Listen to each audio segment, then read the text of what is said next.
Welcome to Revelation Unraveled. On this program, I would like to reply to two letters I received this week, one from England and one from here in the United States. And from Pennsylvania, Linda writes, I have watched your videos on YouTube and have enjoyed them very much.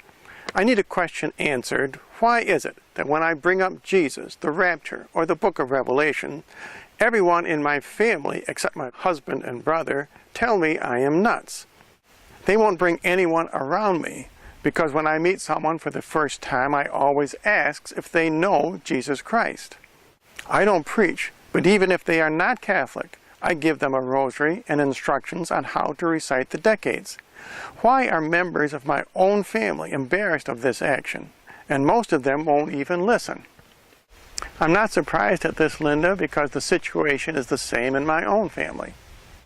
When I started this ministry, the Lord told me I needed to meet people who have a like mind. And one of the great benefits of making videos for YouTube is I have met so many people who are of a like mind on the rapture, on the book of Revelations, and on prophecies of the end times. If your family is not receptive, as mine was not, then you need to find new people who will appreciate your viewpoint. And Linda continues, I used to attend Mass every week. But then I had to find a new church because the priest used the pulpit for an hour comedy act. The other churches were no better, and some were far worse. Again, Linda, I have found myself in the exact same situation. My only requirement for a Novus Ordo Mass is that the priest allow me to kneel for communion. And believe me, it's difficult to find a priest who does not insist that you stand for communion. Fortunately, the priest in my own parish church allows me to kneel. But many other priests have not allowed me to attend their services. And Linda continues, I can feel something is very close.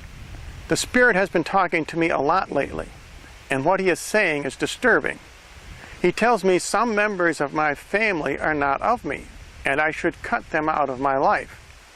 For there are others who would be open to me. Could this be right? I definitely think it is right, Linda. Is this message from God? Yes, I believe it is from God. He told me to abandon my children. They are grown adults, but the Spirit fills my mind with thoughts of maybe others are more deserving of my time, because they wouldn't laugh at me and think I am crazy. Let me tell you of my own experience along this line. Just a few weeks ago, I was invited to a family function, and I was all set to go. My truck was all packed and ready, and at the last minute, the Lord gave me a case of the gout, and I was not able to attend. By the afternoon, I was well again already, so I know the Lord was giving me a message. So I believe definitely, Linda, you do have to abandon your own closest members of your family and find people who appreciate your understanding of these end times.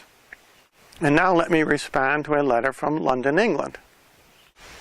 And Tracy writes from England, Dear Mr. Tapley, I am compelled to write to you after watching your videos on YouTube. You say we have to prepare ourselves. How in the world do we do that? Imagine if everybody had to be chipped in order to buy or sell or live somewhere. I would become a fugitive. Where would I go? What would I do? That is my question. Tracy, we need to be open to what our Lord is telling us. For each individual situation, it will be completely different. And Tracy says, I am scared, petrified in fact. I am willing to place my life in God's hands and do whatever is required to be free. Tracy, I believe you have answered your own question. Fear in these end times, according to St. John in the book of Revelation, is a great sin. God reveals the future to us not to scare us, but to prepare us. Only faith will get us through these end times. Do not put your trust in hiding guns or hoarding gold. Material objects will not save us. Only complete and total trust in the Lord will help us overcome our fear. So in conclusion, for both Linda and Tracy, I believe the answers to your questions are in your own letters. We must trust in the Lord in these end times and not in members of our own family. We must develop a very good sense of hearing of what He is trying to tell us. And if you would like more information, simply write to the address you see on your screen.